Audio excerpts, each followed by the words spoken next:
Bueno, vamos a ver en lo que queda contratos por adhesión, otra modalidad que regula el código actual, no estaba ni por asomo pensado en el código derogado, menos en el código de comercio. Lo primero que tenemos que decir es que los contratos por adhesión son contratos de consumo, ¿sí? Por lo tanto, más allá de la regulación que encontremos en el código, rige toda la normativa o lo que se denomina el Estatuto del Consumidor, ¿sí? O sea, la ley de defensa, perdón, la ley de defensa del consumidor, digo bien, eh, toda la interpretación que se ha hecho de la ley de defensa del consumidor, otras leyes especiales, ¿sí? Es decir, que el código acá de alguna manera sienta principios muy interesantes, pero que incluso si no estuvieran acá, llegaríamos a las mismas conclusiones aplicando otra normativa, ¿sí?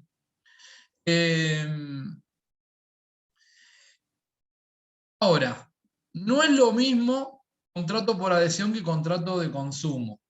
Contrato de consumo es aquel contrato en el que estamos frente a una parte denominada consumidor, porque es considerado el último eslabón de la cadena de comercialización, y la otra parte que es denominada proveedor, ¿sí? Que según el artículo 2 de la ley 24240 es el que hace de la oferta de determinados servicios su profesión habitual.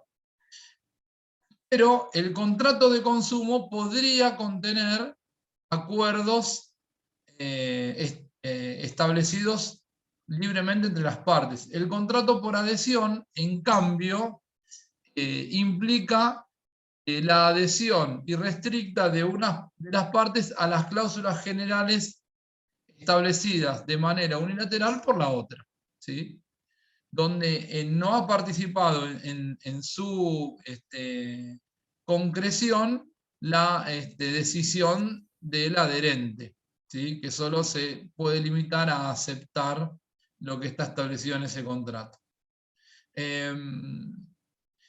De allí que entre los, digamos, el artículo 984 da la definición, pero del 985 al 987 vamos a encontrar qué consecuencias trae, ¿sí? Digamos, más allá de los requisitos que van a ver ahí, que el código dice que la redacción del contrato debe ser clara, completa, fácilmente legible, ¿sí? La prohibición de reenvíos o remisión a otros textos, cosa muy habitual, ¿no? Porque en realidad un contrato por adhesión contiene tantas cláusulas y la famosa letra chica, eh, digamos, y una redacción tan extensa que imaginen la imposibilidad para el adherente de poder interpretar al momento que está celebrando el contrato todo lo que contiene, ¿sí? Porque ustedes piensen que el predisponente ha insumido semanas, quizás, o meses para redactar ese contrato. Y en cambio se pretende que el adherente, en escasos minutos, pueda entender, comprender, interpretar y aceptar todo ese bagaje de cláusulas eh, que fue establecido por el predisponente luego de una meditación muchísimo más extensa que la que tuvo el aceptante, ¿sí? Por eso es que toda la normativa se orienta a la protección del consumidor. ¿Creen que voy a salir de acá? Porque... Profe, Sí. un ejemplo de esos contratos puede ser la adquisición de un producto bancario, que son Contrato, sí, contrato de tarjeta de crédito, contrato de seguro, de ahorro.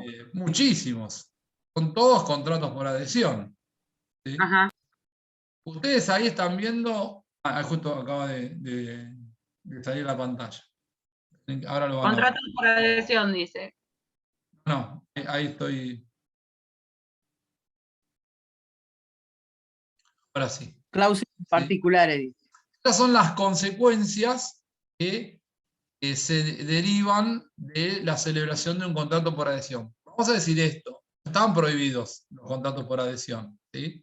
Es decir, el código los permite, pero aclara qué consecuencias arrastra. Esto no significa ni mucho menos que la voluntad de las partes quede equiparada porque el código contenga estas cláusulas, ¿sí? Aún existiendo toda una serie de protecciones legales, siempre el consumidor va a estar en una situación de debilidad frente al predisponente. Esto es indiscutible, ¿sí?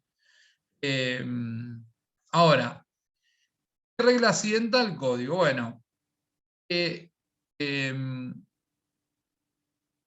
las cláusulas particulares de ese contrato prevalecen por las generales. Porque pasa esto incluso, sobre todo algo que es muy usual en los contratos de seguro. Y el contrato de seguro tiene digamos, un contenido marco, ¿sí? Aplicable. Por ejemplo, pensemos en un seguro automotor. ¿Sí? Hay un contrato marco aplicable, pero después, por ejemplo, para un contrato en particular, se establece que la franquicia para el asegurado es tal suma de dinero. O que ese asegurado goza del derecho de lo que se denomina valor de reposición, ¿sí? O que el límite de la cobertura es de tanta suma de dinero. Bueno, eso varía de un contrato a otro. Por lo tanto, los contratos con cláusulas generales predispuestas se integran con las cláusulas particulares, ¿sí? Cuando existe discordancia entre unas y otras, prevalecen las cláusulas particulares. ¿Por qué? Porque infiere el legislador que en las cláusulas particulares pudo haber intervenido la decisión del adherente, algo que no pasa en las cláusulas generales, ¿sí? Segundo, las cláusulas ambiguas, esas que yo no sé qué están diciendo, se interpretan siempre en contra del predisponente o a la inversa, en favor del usuario, ¿sí? Ahora, dijimos que el contrato por adhesión no es un contrato prohibido, pero sí es un contrato reglamentado por normas de orden público. Por lo tanto, la regla no es que cuando encuentro en un contrato por adhesión cláusulas abusivas, anulo el contrato. No, anulo esas cláusulas, ¿sí?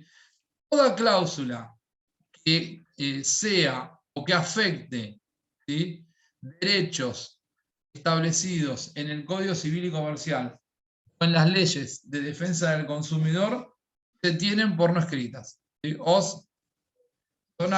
son susceptibles de nulidad, ¿sí? Manteniendo en el restante de las cláusulas la vigencia del contrato, ¿sí? Voy a poner un ejemplo. Celebro un contrato con una aerolínea, ¿sí? Un contrato de transporte aéreo. Y la aerolínea establece en ese contrato que cualquier conflicto que se suscite entre las partes, contrato con Iberia, por ejemplo, aerolínea bandera española, ¿sí? Y bueno, por ejemplo, Iberia establece en ese contrato que en caso de conflicto con el pasajero serán competentes los tribunales de la República de España, ¿sí? Bueno, en nuestro país esa cláusula es considerada abusiva, porque estoy obligando a un ciudadano argentino a litigar en un país extranjero, ¿sí? Esto es lo que el código entiende por cláusulas abusivas, entre muchas otras, ¿no? En un contrato de seguro, por ejemplo, si la póliza contuviese una cláusula que dijese: el asegurado se encuentra obligado a denunciar el siniestro dentro de los 10 minutos de ocurrido, ¿sí? Bueno, desde el punto de vista físico o material es imposible, porque si sufrió un accidente y fue internado, no puede dentro de los 10 minutos comunicar la ocurrencia del siniestro, ¿sí? Esto no obsta a la validez o la vigencia del contrato, pero en aquello en lo que se estén afectando derechos, ¿sí?, esenciales del consumidor, se tiene por no escrito. ¿Sí? Bueno, nos quedaría una cuestión que es tratativa precontractual, pero bueno, no podríamos en todo caso hacer una breve mención la clase que viene. Tampoco es un tema central, ¿sí? Incluso es las tratativas precontractuales, que claramente, como lo indica su palabra, no forman parte de la conclusión de un contrato, se vinculan más con si aún sin existir contrato hay responsabilidad de alguna de las partes. Pero bueno, eso podemos hacer una breve mención el próximo martes, ¿sí? Quizás me interesaría, más que hablar de tratativas, marcar la diferencia entre lo que se denomina precontrato o antecontrato y el boleto de compraventa, ¿sí? Porque boleto de compraventa y antecontrato no son lo mismo. Podríamos hacer una breve mención de esa distinción y así pasar a ver otra fuente de las obligaciones. Subcontrato no, ¿no, profe? Subcontrato no. Subcontrato no. Subcontrato no lo vamos a ver. Listo. No. A ver, no es contrato la materia. Sí, lo que estamos viendo es, dentro de las obligaciones, la fuente más importante, que es el contrato. ¿Sí? Perfecto. Nos focalizamos en aquellos aspectos estructurales del contrato como tal, pero no todo aquello que ya exige una interpretación que va más allá de lo que es nuestra materia. Listo. ¿Sí? Bueno, nos vemos el próximo martes. Bueno, profe. Ya la última clase. Buenas noches. Sería la última. Listo. Bueno, Hasta luego, profesor. un abrazo, buena Chao, semana. chao. Buenas noches a todos. Chao, chao.